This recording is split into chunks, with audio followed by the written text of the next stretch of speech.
Olá, sou Isabel Reis, professora do curso de Pedagogia da UENG, Unidade Passos. Nesta videoaula, vamos abordar algumas questões relacionadas ao papel da didática, considerando alguns contextos vinculados à educação brasileira entre os séculos XVI e XVIII. Para realizar esta retrospectiva histórica, recorrerei ao capítulo 2 da publicação A Prática Pedagógica do Professor de Didática, livro de autoria da pedagoga e pesquisadora Ilma Passos Alencastro Veiga. Os primórdios da didática na educação brasileira remontam ao século XVI, quando, em 1549, os padres jesuítas vinculados à Companhia de Jesus chegaram ao Brasil com a missão de divulgar o cristianismo. Foram os jesuítas os principais educadores durante quase todo o período do Brasil colonial. Atuaram no Brasil colônia entre 1549 e 1759, como padres mestres, representantes da ordem católica denominada Companhia de Jesus. Deixaram o Brasil quando foram expulsos pelo ministro Marquês de Pombal, devido aos conflitos entre jesuítas, indígenas e a coroa portuguesa. Disputas que envolviam a posse de terras que naquele momento estavam sob o domínio dos aldeamentos jesuítas. No entanto, a educação proposta e difundida pelos jesuítas serviu de instrumento de dominação da colônia e aculturação dos povos nativos indígenas que tiveram suas culturas subjugadas. O sistema de aprendizagem da educação desta ordem religiosa, trazida da Europa para o Brasil colônia, era pautado em uma educação universalista, que, adotada por todos os jesuítas, divulgava um programa com procedimentos metodológicos padronizados. A educação promovida pelos jesuítas no Brasil colônia visava instruir os filhos dos colonos e catequizar os povos indígenas nativos através de uma formação humanista universal, que, alicerçada na tradição cristã, valorizava também a cultura geral elitista. As ações pedagógicas vinculadas às orientações jesuíticas eram marcadas por pensamentos dogmáticos e, portanto, imutáveis. O pensamento crítico representava uma ameaça àquela educação voltada para o controle dos costumes, de hábitos e que valorizava a imposição de uma cultura elitista enciclopédica que era brutalmente avessa às culturas dos povos nativos, das aldeias e grupos indígenas. O sistema de aprendizagem das orientações jesuíticas privilegiava o exercício da memória, que era praticado por meio da repetição e do desenvolvimento do raciocínio. Ilma Alencastro Veiga assinala que os padres mestres eram preparados de maneira a enfatizar, através de práticas pedagógicas rigorosas, a formação do caráter e a formação psicológica dos colonos e dos povos indígenas nativos. Não era interesse da ordem missionária jesuítica buscar uma perspectiva transformadora para a educação. A educação, voltada para o controle, favoreceu o fortalecimento da ideologia dos colonizadores europeus portugueses.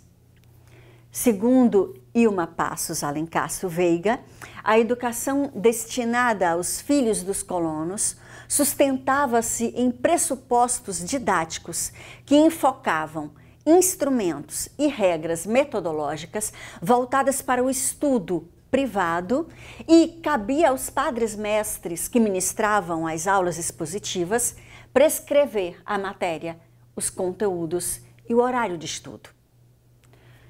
Nas aulas com os mestres, os alunos corrigiam os exercícios e também prestavam contas dos estudos por meio da repetição oral dos conteúdos estudados nas lições e da repetição de conteúdos expostos pelos padres mestres. A repetição, o ditado, a explanação dos conteúdos a serem apreendidos faziam parte das práticas didáticas. Veiga ainda ressalta que os exames eram realizados oralmente e também por meio da escrita, sendo avaliadas a virtude moral do aluno e a capacidade de aproveitamento das lições, entendendo o aproveitamento como repetição e não como criticidade. Segundo Ilma Lencastre Veiga, a metodologia de ensino jesuítica do século XVI era assegurada através de um código pedagógico extremamente formal que valorizava o intelecto por meio de uma perspectiva elitista de essência universal e imutável. Veiga reforça que a ideia de boa condução das aulas sustentava-se no cumprimento de uma ordenação pré-estabelecida de questões que eram desvinculadas da realidade local. O aprendizado dos conteúdos visava que o aluno fizesse uso da razão como prática disciplinarizadora. Na resenha crítica publicada por Carlos Alberto Zeron, no número 147 da Revista de História, Zeron enfoca a tese do historiador José Eisenberg, que tem como título As Missões Jesuíticas e o Pensamento Político Moderno, Encontros Culturais, Aventuras, Teorias. Esta resenha registra que o historiador Eisenberg apresenta em suas pesquisas outras perspectivas a respeito da educação jesuítica, ampliando interpretações a respeito das influências dos jesuítas na educação e na formação cultural de povos nativos e dos colonos que habitavam o Brasil colônia durante os séculos XVI, XVII e XVIII. Segundo o historiador Eisenberg, as ordens religiosas exigiam que fossem realizados 3 votos pelos jesuítas noviços em formação, dentre os quais o voto de obediência especial ao Papa. Nos colégios da Companhia de Jesus, esses noviços, muitos dos quais futuros missionários padres-mestres, eram estimulados ao exercício da prudência e da razão prática. O historiador Eisenberg reconhece ter existido nas primeiras décadas do Brasil colônia 2 gerações distintas de missionários jesuíticos. Na primeira geração, Eisenberg situa aqueles representantes da Companhia de Jesus que começaram a chegar ao Brasil colônia em 1549. A segunda geração de jesuítas vinculados à Companhia de Jesus é identificada por Eisenberg como consequência do aumento de colégios jesuítas. Esses missionários foram chegando ao Brasil colônia a partir de 1560 e seus interesses maiores eram relacionados à educação dos colonos, dos filhos dos colonos. A primeira geração de missionários da missão jesuítica realizada no Brasil colônia realizou diversas interlocuções por meio de cartas com os superiores que permaneciam na Europa e a quem deviam obediência. Por meio destas trocas de correspondências, os missionários elaboraram estratégias de justificação para que fossem realizadas adaptações e alterações na doutrina religiosa na qual eles, os missionários, haviam sido formados, no intuito de que fossem realizados ajustes nas práticas educativas que, realizadas no Brasil colônia, necessitavam superar dificuldades encontradas no trato com os povos indígenas, a fim de assegurar o sucesso almejado por aquela missão que objetivava catequizar os povos nativos.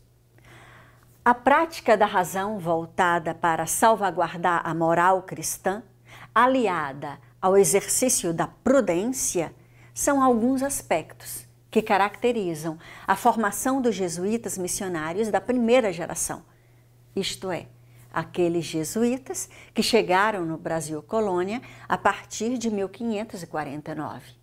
A prática de valores como a razão e a prudência possibilitou, portanto, que os missionários da primeira geração conquistassem, junto aos seus superiores de Roma e de Portugal, o direito de realizar adaptações para a catequização dos povos indígenas, de modo a viabilizar a catequização daqueles povos. Conforme mencionado, a resistência por parte dos povos indígenas nativos apontava para o possível fracasso da missão jesuítica. Diante da possibilidade de haver adaptações nas práticas evangelizadoras, a língua tupi passou a ser utilizada pelos jesuítas como maneira de facilitar a catequização dos povos indígenas. O desafio de realizar adaptações nas práticas voltadas à catequização dos povos indígenas levaram os jesuítas da primeira geração a buscar conhecer a cultura nativa, sobretudo as práticas curativas alternativas. Em sua pesquisa, Eisenberg destaca que missionários jesuítas conquistaram também a possibilidade de alguma tolerância com a realização dos ritos sacramentais.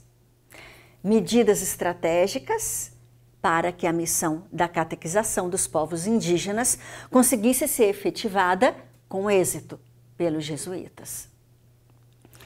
Em relação à educação dos filhos dos colonos, a pesquisadora Ilma Lencastre Veiga chama a atenção para a organização do plano educacional jesuítico.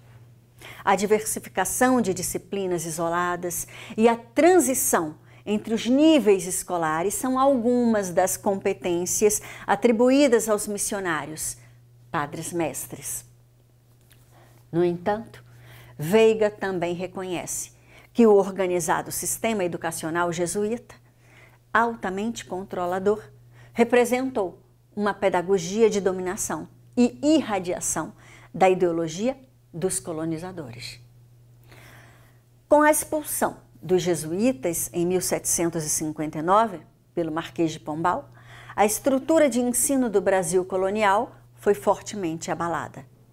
Embora o Marquês de Pombal buscasse assegurar que a educação fosse assumida pelo Estado, Ilma Lencastre Veiga destaca em seu artigo que, após a expulsão dos missionários jesuítas, a organização da formação educacional dos filhos dos colonos e dos nativos vivenciou pedagogicamente um retrocesso, embora a modificação do sistema educacional tenha sido importante para o fortalecimento de ideias que possibilitaram construções de propostas de independências da influência religiosa no ensino, abrindo caminhos para que o Estado institucionalizasse o ensino laico nas escolas públicas.